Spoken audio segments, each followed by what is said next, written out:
Good morning / afternoon, everyone, and welcome back to a St. Patrick's Day themed hashtag collections battle. Of course, my name is Chandra, and I'm joined from representatives from the Great Lakes today, who happen to be our contestants. And so these two museums will be going head to head as we go, of course, behind the scenes into the collections and see which one of them has the best / most interesting items. As always, I guarantee everyone here will leave us today having learned at the very least one thing, just one. And if you don't learn at least one thing, if nothing, I will be very impressed. So the museums joining us today are first, but not foremost, the Field Museum located in Chicago, Illinois, and second, the Museum of Zoology at the University of Michigan. So we'll get to take a look inside the mollusk collections of these museums while learning some fun facts and research about animals along the way.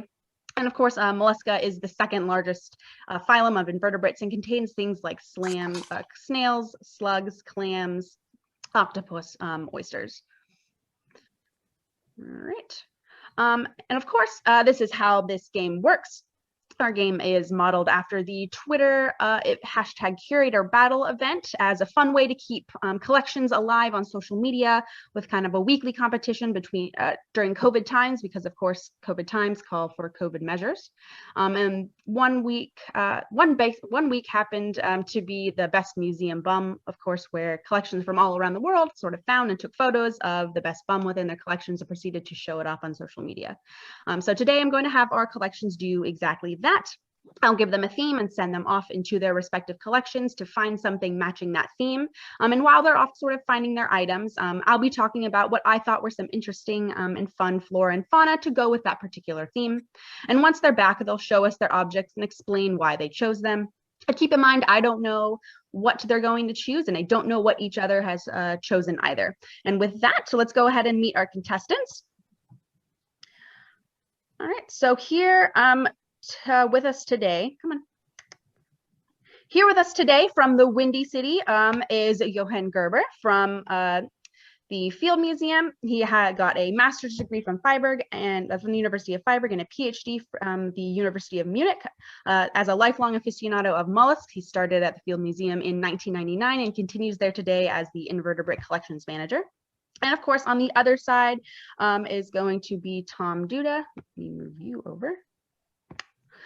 Tom Duda, he started his PhD at the University of Hawaii, actually, and finished up at Harvard. He started his work in bivalves and has been at the Museum of Zoology since 2004. And so today we're going to watch each of them go head to head and kind of see which one has luck on their side today.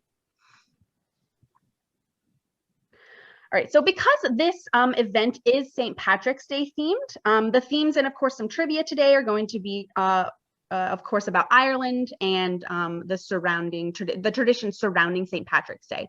So the event started, of course, as a religious holiday, but over time became sort of a celebration of Irish culture. So St. Patrick was not actually born in Ireland, but when he arrived, he became interested in Christianity and started teaching others about the religion.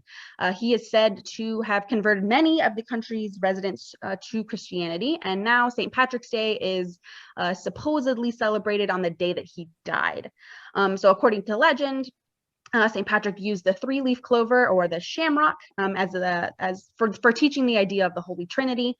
And even though it is possible for a shamrock to grow a 4th leaf, a 4-leaf clover is just considered to be a symbol of really good luck due to its genetic rarity. So the gene behind this was actually, identified. The gene behind this was actually identified at the University of Georgia in 2010. And so today growers grow and sell this genetically engineered clover to kind of create their own luck, if you will. And of course, the color of shamrocks also plays into the tradition of wearing green on St. Patrick's Day. Green is also said to make you invisible to leprechauns, which like to pinch sort of anything they see.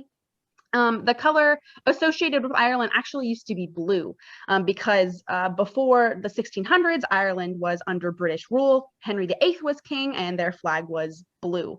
But the Great Irish Rebellion happened in 1641. and this allowed Ireland to secede and become their own nation. The flag that they then flew was, of course, green, and green eventually became a symbol of the pride of Ireland, especially within Irish immigrants. So this first theme is sort of an obvious one, and so I want you guys to go into your collections and find an item that always, find a species that always is wearing green, right? And of course, and so while they're doing that, we're going to talk about some other green animals. So you two go ahead and find your green items while we talk about some green animals. So there are, of course, a lot of animals that are green, but one that you don't think of as being green are our friends, the sloths. So sloths, of course, are known for being slow. Because of this, sloths often have this green algae that grows on their back, on their fur, and this gives them sort of this green tinge. So sloths, moths, and this algae all have formed a symbiotic relationship that forms into an ecosystem just consisting on the sloth's back. Mature moths fly into the trees to find a sloth host, and specialist algae relies on the bacteria from the moths. The sloths also then eat a nutrient-rich algae to supplement their diet of leaves to help this algae on their back. And so once a week, three-toed sloths actually climb down to the ground to use the bathroom every single week, only once a week. And they go to the same spot each time. And just like cats, they dig a hole and they cover it up when they're finished, which I thought was fairly interesting. The second animal I chose for this is the larvae or the caterpillar of the Io moth. And so Io moths are very, very well known just due to these large characteristic eye spots on the wings. But I want to focus, of course, on the caterpillar, which is green, because they have these crazy spines that go all up and down the back. And these spines are very, very venomous. And so it can get hurt. It can hurt if you do get stung by one. And they're kind of like a bee, to whereas you touch it, the spines then get stuck on your hand and you have to pick them up. You have to pick them out. And it really hurts, but luckily for us, they're really only found kind of in the eastern part of the United States, and they're not, they don't exist where I live here in Hawaii. And so with that, I have picked my two green items. Let's go ahead and see what our collections have come up with. So Tom, if you want to go first with your green item. So I have here a green land snail, Asperitas everetti, which not only is it green, but it comes from Flores Island in Indonesia, where they've discovered leprechauns. That's wonderful. That's great. Johan, do you want to go ahead? Sure. Actually, I was for a while not sure which one I wanted to show. So I show you both. I have one that is actually in the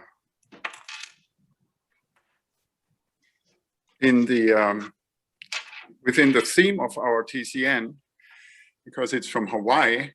So Ooh. This is Acatinella fulgens, and as you can see, they are nice and green.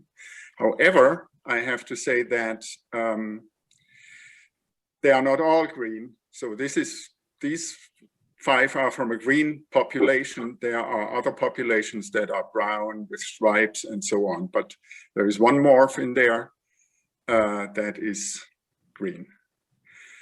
The other one that I find fascinating is a tree snail from the Philippines, which has the name of Helicobulinus turbinoides hypsilostila. It's a big thing. I take one out, and so you see, maybe if I get it, how big it is in my hand. And those are found on trees? Huh? Those are found on trees? These are found on trees. Crazy. And they are green, as you can see. They have, however, and I find that particularly interesting, these white bands, which are hydrophanous bands.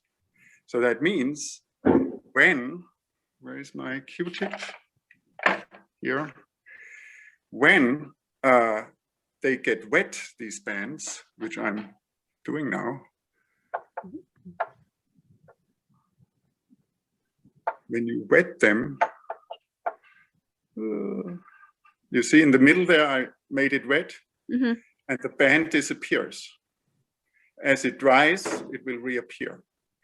So this is a feature of the periostracum, that outer proteinaceous layer of the shell, that makes the shell look different depending, I guess, on the weather or the air moisture or things like that. Why they do that, or why they have that feature, I guess we can only guess. Maybe they are better camouflaged with the stripes when it is dry and without when it is wet. But as I said, that is a guess. That's really cool. That's crazy. I didn't know that that could happen. All right, going back. I don't know how we can top. That's really cool.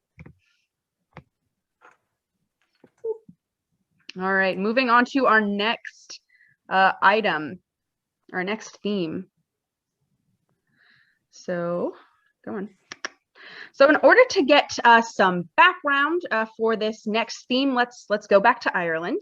So up until the mid-19th century, most Irish immigrants in America were the Protestant middle class.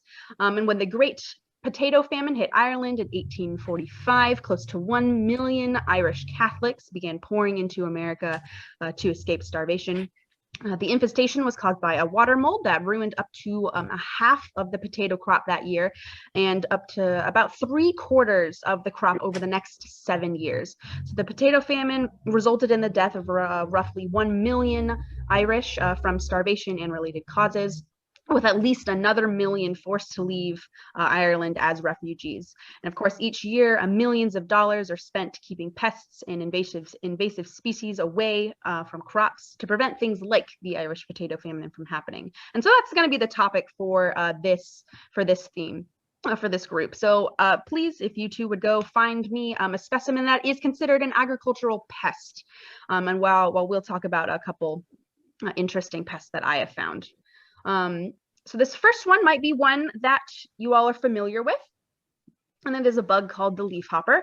It is in the family, I'm not going to pronounce that.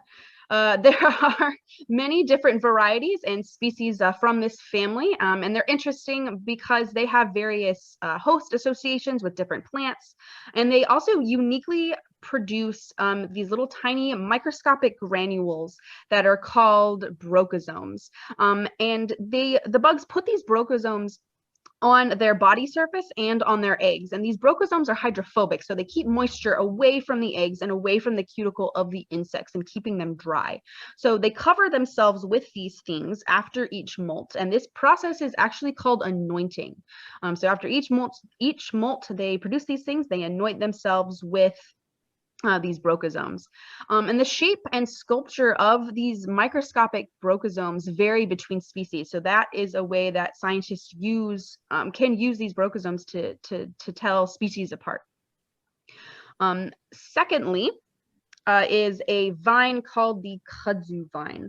And so this vine is native to Japan and Southeast China. And it was originally introduced to the United States during the first official World's Fair in America. And so this fair was held to celebrate the 100th anniversary of the signing of the Declaration of Independence. And it was at first thought that this vine, because it has these very, very sweet blooms, and it has these large, impressive leaves, and it can get very, very long. It was used for an ornamental plant, and it was promoted in the 1930s and the 1950s as a tool to sort of prevent soil erosion. And so consequently, it was mass planted over the South. This cultivation covered over 1 million acres. 1 million acres. And of course, this thing grows really, really, really fast. And so, hold on a second, my thing is messing up.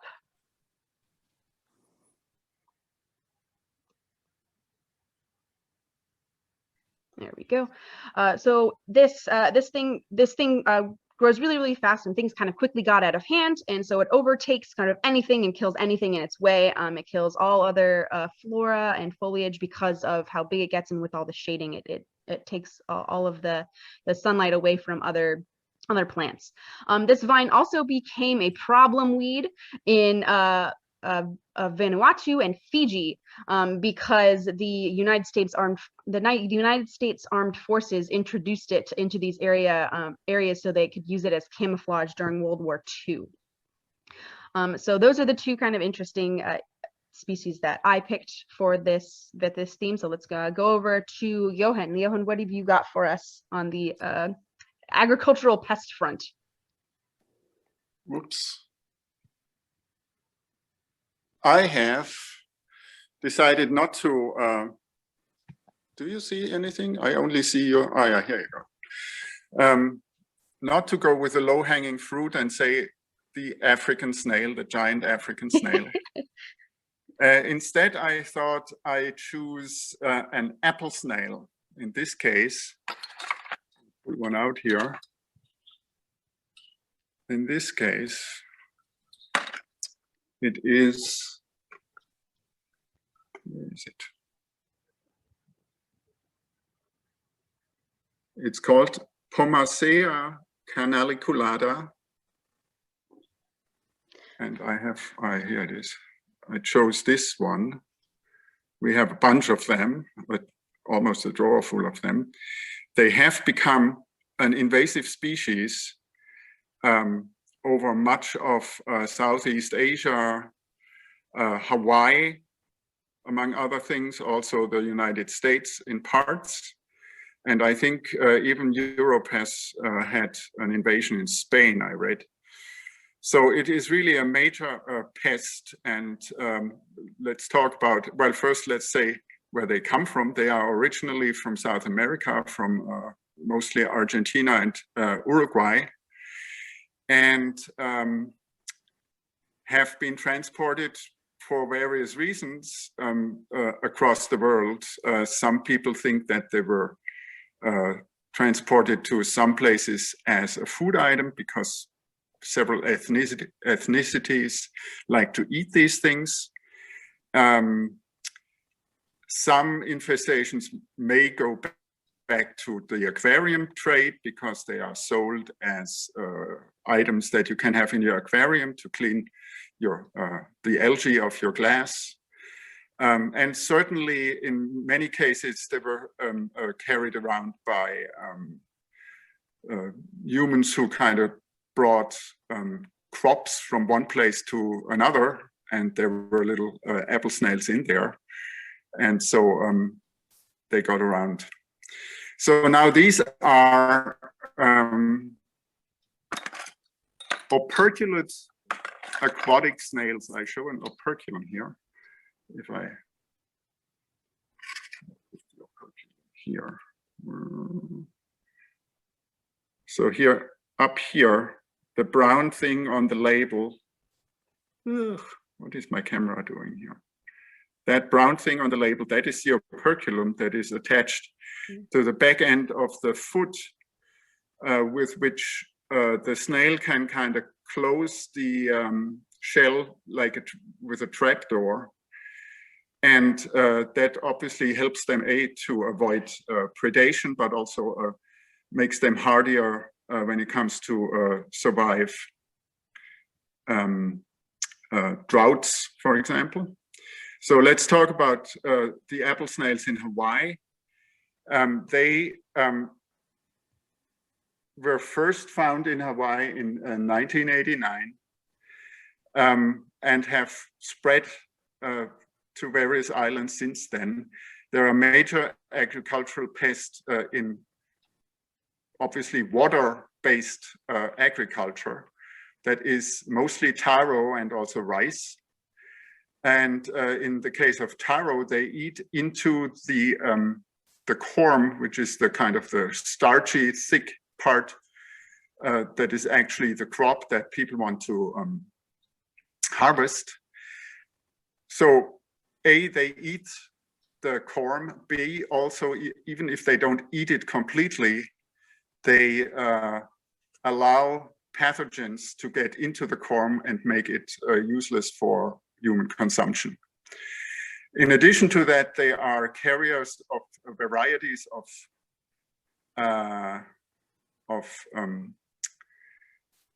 things that can negatively affect humans, parasites such as the red lungworm, Angiostrongylus cantonensis, which can cause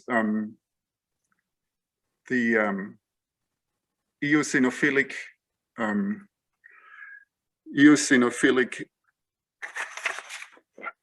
well, I have a little blackout here. Meningitis, that's it. Maybe I have it, I don't know. That can actually kill you or lead to permanent nerve and brain damage. So this is not something to be nonchalant about. This is a dangerous thing. Yeah, that's basically what I can tell about that, unless there are questions, which I will field as good as I can. That's really cool. Yeah, apple snails are definitely a major agricultural pest. All right, Tom, you want to go ahead with what you have? Well, we decided to select, see if we can see this. Oh, my finger. Yep. That's There you go. Sepia nemoralis, and it, oh, my other fingers on the cover, it comes from this particular specimen. Oh, I'm doing this wrong way. Ireland. Hey. So these are the buggers in here, and Ireland is part of, presumably, its original native range.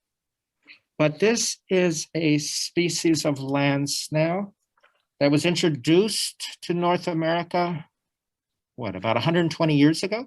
Apparently by a malacologist who thought they would look nice in his garden, so he brought some back from England.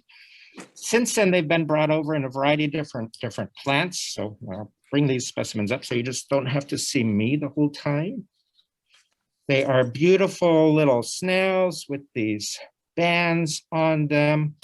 And recently, they've shown up in the Ann Arbor area. They've been known from Michigan for a few different decades, but only recently have we discovered, a student actually pointed them out a few years back, that they occur in various parks around Ann Arbor. They are an agricultural pest. My understanding is that they can occur in vineyards in Ontario, Canada, just across the border from here. And so they could come along with some of the grapes that are processed and spoil the wine. So they are a bit of an agricultural pest in some regions where they occur.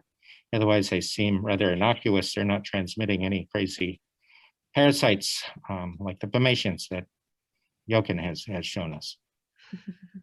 That's really, really cool. It's crazy how much damage these things can actually do, and in many different varieties of which they can do this damage. All right. So moving on to our last category. All right. So for this last topic, again, let's go back to Ireland, although we didn't really go that far from Tom. And let's talk about the idea of luck. So in the book, Ancient Legends, Mystic Charms, and Superstitions of Ireland, it states that another mode of divination for future fate in life is by snails. The young girls go out early before sunrise to trace the path of the snails in the clay, for always a letter is marked, and this is the initial of the true lover's name. So a black snail is very unlucky to meet first in the morning, for his trail would read death, but a white snail brings good fortune. Of course, if you've ever seen SpongeBob, there's an episode where Bad Luck Gary crosses SpongeBob's path, and he is, of course, black. And so, of course, SpongeBob tried to paint him different colors, and I just thought it was cute and funny to kind of add to this. Anyway, for this theme, due to the letter of the true lover's first name, I asked everyone to go find a species that started with the first letter of their name. So not necessarily an alliteration, but just the first letter of their name. So you two go ahead and get your specimens, and I'll talk about mine. So for the species that I found, this was actually a complete accident when I was kind of like Googling these things. But I found this catfish, which is called the hummingbird catfish, and the scientific name being Chandramara. So my name, of course, like this fish, is from India. So my name is Indian in Hindi, or in Sanskrit, I'm sorry, my name means moon. And so this fish is named after Ramachandra, who was a legendary king of ancient India. And so this catfish is actually kind of cool because depending on the substrate, this hummingbird catfish will sport different color patterns, as you can see from the two images. So on the you can see that it goes dark on a darker base, and it turns lighter on a lighter base. And so in its own environment, it's commonly kept in the aquarium trade, but in its own environment, it inhabits ditches, streams, and canals. This catfish was described scientifically in 1822, but it was actually rediscovered in 1972. And it's called the hummingbird catfish because, and I couldn't find any videos on this, but apparently it has this unusual kind of hovering motion when it swims. And so in that it looks like a hummingbird when it is swimming. So that was my fish that relates to me, I guess. So if we want to go over we can go to Johan again. Johan, what have you got for us? Sure. So my name is Jochen, as you know. That is Jochen. And I have chosen another Pacific Island land snail, which is called, I have to find it now, which is called, no, that's not it. That's it. Let's see if we can see that. Yochaidon tumidulus from Ponape or Pohnpei, as we call it now in the Caroline Islands.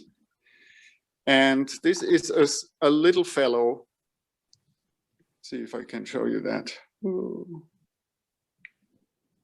So there's a little black spot in there. I hope you can see that. There's a lot of reflection. Maybe I should turn around. Maybe I put this here for a moment. Do you see that little spot there? So this thing is 2 millimeters.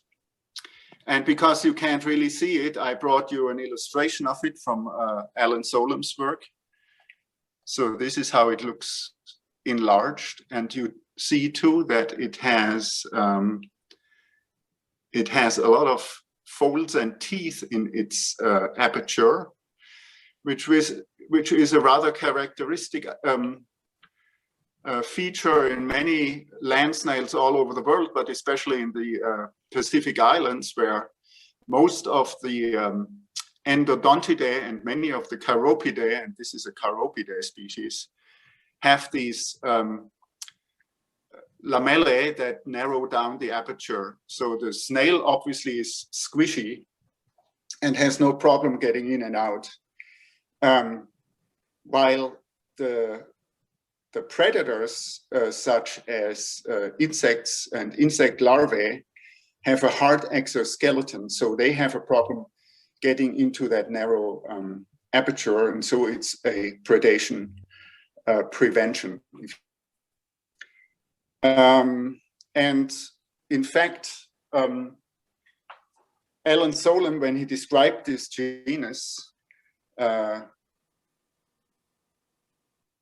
explained the etymology such: the name Yochaidon refers to the occurrence of its two species in the Yokai district of Ponape and their development of many complicated apertural barriers.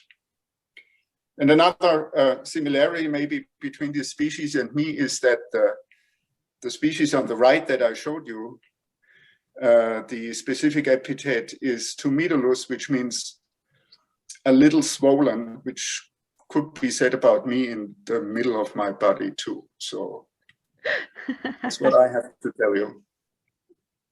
That's great. I love that so much. Good job. All right, Tom, what have you got? Oh, I went the opposite way that Jochen went and went with the last name and picked That's fine. something that began with the letter D. And this is Dendrotrochus ava. It's also a Pacific Island land snail, is the label. And it has a couple of very cool characteristics to it. So first of all, Dendrotrochus, the D for the alliteration. It's also Dendrotrochus ava. And we wanted to get something not just for St. Patrick's Day, but also to celebrate the struggle for women's equality. So Ava, the very first woman, this particular snail is named after. We chose that. The other significance, aside from being a Pacific Island land snail, it was collected from my predecessor, curator Jack Birch, who collected land snails from every single high island in the Pacific. So these are part of his material that he collected during the course of his career. So a couple different reasons for it. I don't have any cool biological stories to tell about it, but it has lots of significance in name and origin. Yes, it is Historical Women's Month this month. So please appreciate the women and all of the hard work that they do as well this month, especially. So thank you you two for showing that. That was great. Yes, I definitely learned a lot from you guys, and I learned a lot making this. Right, so last, of course, but not least, we want to go ahead and thank everybody for their participation. Thank you, Johan, and thank you, Tom. Nori, who won, that is totally up to you guys. I'm happy to put up a poll if you'd like, but I think I'm gonna leave it up to the watchers to kind of figure that out. So I've gone ahead and put their emails up on the screen if any of you guys have any questions or if you'd like to email everybody. All right. That's all I have. Thanks for joining, everyone.